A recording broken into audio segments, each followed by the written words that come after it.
Hi, Tumelo. It's a pleasure to have you joining this conversation between us, organized by the Investec Cape Town Art Fair and the Art Momentum. As we agreed together, we are here today to discuss three of the many beautiful art pieces that are proposed by the digital event of Investec Cape Town Art Fair. And among these three artwork that you've selected, what struck me when I looked at them the first time was the warmth, the feeling of intimacy and togetherness that was coming out of this artwork. So my first question to you, Tumelo, is do we need, according to you, more warmth, intimacy and togetherness in these troubled times? Thank you, Celine, for the invitation and for this conversation.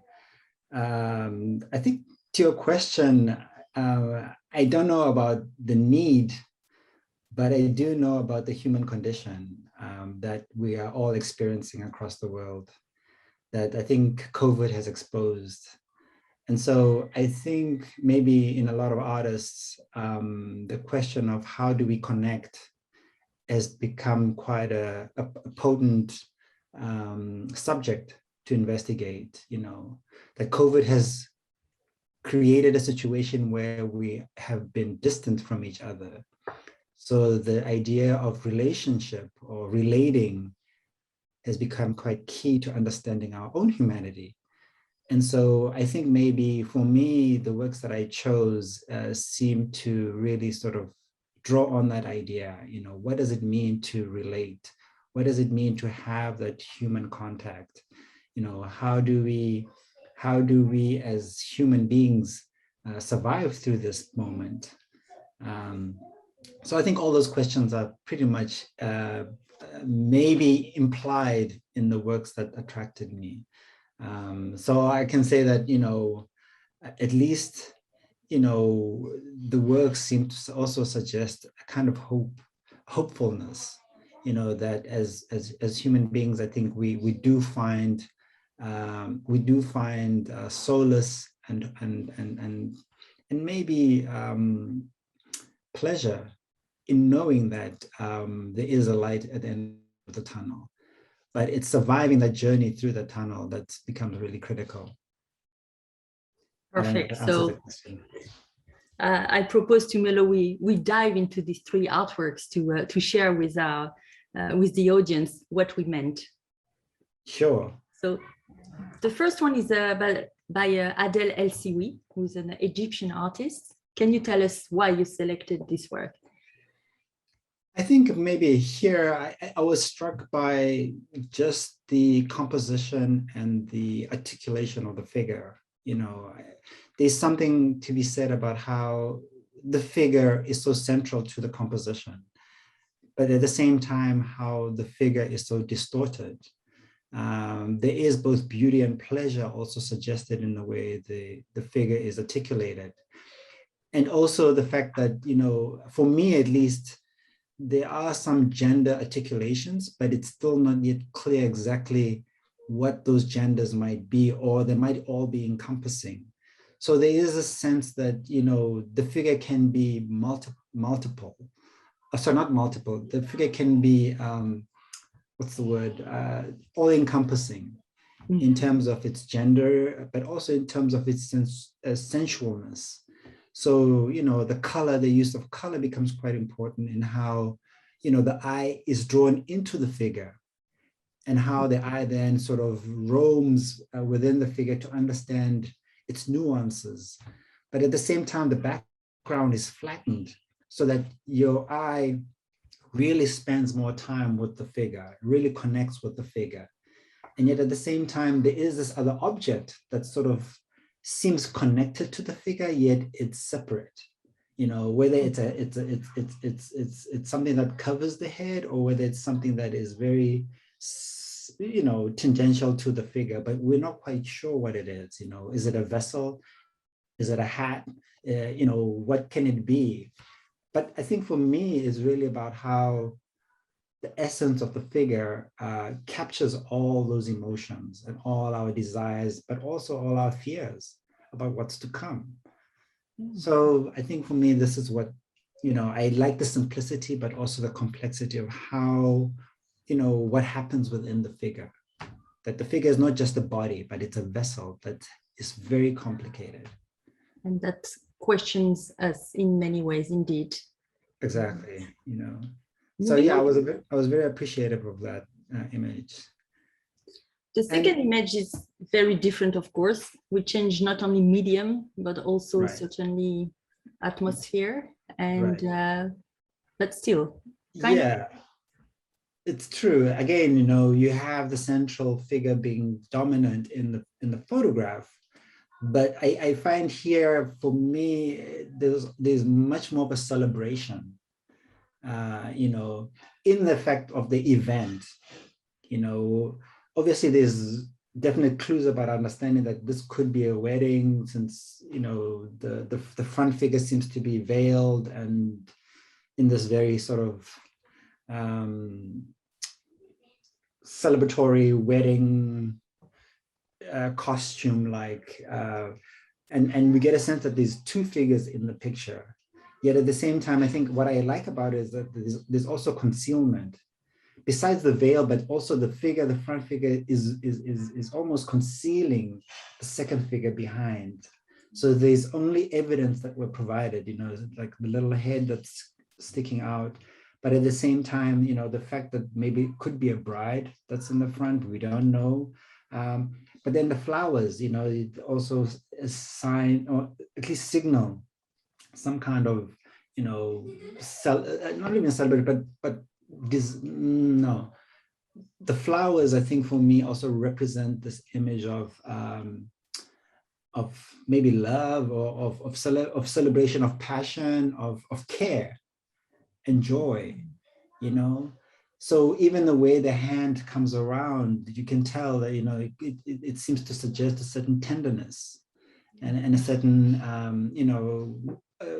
tenderness and caring of the person who's in the front picture, but we have no sense of who that person is. But that doesn't matter either. Who they are, it doesn't really matter, but it's the emotion that comes across in the image.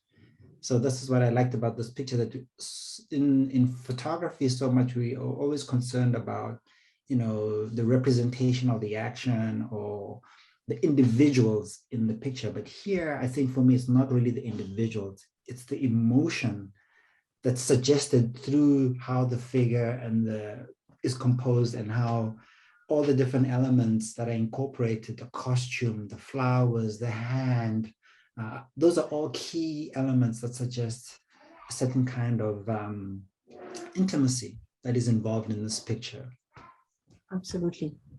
So yeah, I thought that was quite a nice way of thinking and working, especially if one thinks about the genre of wedding photographs. It's always about, the bride and how they are positioned. But here, for me, it's not really about the bride, but it's more about, what is this intimacy involved between these two individuals? How are they expressing it to me in the way that this photograph is composed? So I kind of loved the again, I tend to go for simplicity, but for also the complexity involved in simplicity. In that sometimes just a gesture can mean so much more than just trying to write a full essay about it. It's just simple gestures that, for the most time, we don't really recognize, because maybe we see those gestures so often.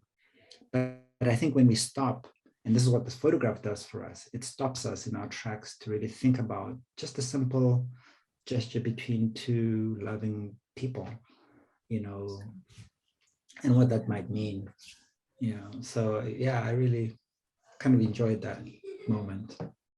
And again, it's very interesting how it does relate so much to the first artwork that you have chosen. Absolutely, yeah. Really, really interesting. And the last artwork a completely different, let's say, visual experience for the viewer. But still, I think we can find some similarities with the first two pieces. Tell us about this beautiful painting of Tebe Fetogo. Yeah, I have to say that initially I was not, I mean, I was struck by the color, of course. I think that there's an intensity in the choice of color here. But at the same time, I wasn't quite sure what to make of it. And I think after looking at it again, I kind of liked or thought more about the abstract nature of, you know, how this artist is thinking about landscape and how, you know, this landscape, when it's reduced to form and color, also begins to talk about, you know, systems, you know, and in the sense that I started to think about it in terms of a graph. How do you draft, you know, information that's in the landscape, you know, in an abstract way that begins to sort of move beyond numbers, but actually moves towards emotions. And so then I started to think, well, you know, yeah, this when you look at this landscape, you know, you can think of it as a tabulation of either emotional states, or it could also be just a reflection of, you know, the transformation of time, you know, how at each moment there's different things happening simultaneously, you know. And so, but what is constant is the horizon. The horizon never changes. Everything above and below changes, you know, whether we see it as a horizon between sky and underground, or whether we see it as a horizon between, you know, the sun and the moon. But here I kind of thought about it in the sense that I was thinking about it in the sense that, well, actually it is, for me at least, about how we are connected, but also separate, you know. So at certain times, for whatever reason, there's more distance between, you know, ourselves and maybe with nature. But at certain moments, there's also a coalesce. But this graph doesn't show us, but it suggests a continuum that, you know, yes, there's more divide at certain times, but at some point, there will be you know, a coalesce that brings these separations together. So I kind of like, as for me, it's sort of, it begins to mark time and how time defines who we are at a particular moment in history. And so again, you know, rather than using figures and objects, I felt like the use of color was very, very striking, and really does, you know, bring you into the work in terms of thinking about what does this really represent, and what does it mean for me? You know, the fact that it's this like very intense neon green, you know, next to this very intense blood red color, yet at the same time, you know, there's this pattern at the top of almost like a checkered board, you know, as opposed to, again, another field of color, which is just a brown in the bottom, you know. I felt that for me, even though this is how the artist has presented the work, that this work can exist in any kind of orientation, you know. But what remains, again, what I come back to, what it seems to be a really constant and a very definitive line, is the horizon. It seems like the artist has a particular understanding of what they want us to think about in the one half of the painting and the other half of the painting, you know. So I you know, obviously there's a lot that one can read into this, you know, religion or spirituality as well can be implied in the work. But I felt that, you know, that the intensity of the color palette for me also spoke about, you know, of about, you know, it spoke to me about also the coming out, you know, almost like the coming out in the sense of, you know, saying what you mean. You know, it's almost like, you know, having the space and the voice to articulate what it is that you are trying to say. And in this case, you know, it's quite brave for an artist to take on such bright colors and to, you know, usually, you know, people tend to use such vibrant colors very minimally. And here I find the artist has really gone quite bold. It's maybe an eye opener for us, or a kind of a reality check as well. There are so many things in what you've just said that remind me of the times that we've been living and we are still living. You know? Right. That's yeah. So I you know, and again, you know, coming back to the first artist we were looking at, you know, again, you know, there's, you know, I find that there's a duality between what the figure represents and the background. And here it's not so much the background and the foreground, but here is a continuum of different colors in conversation with each other. Yeah. You know, that the clashing and the you know, is between the clashing, but also the subdued colors have a role, and they also seem to be very much in competition with each other, which I think is part of like the struggle we're all having, you know, in these current times of how do we continue to be connected when we can't be connected. Yeah. Exactly. Well, Tumelo, I think that we have here three great stories that really intertwine each other in some ways, but that are going to be very insightful and inspirational for the audience. So I want to thank you again for your time. It's a pleasure. And I will be looking forward to the next time we meet in Cape Town, hopefully. Absolutely. And I wish you all the best too. Thank you, Tumelo. Have a good day. All right. Take care. Bye-bye. Bye-bye.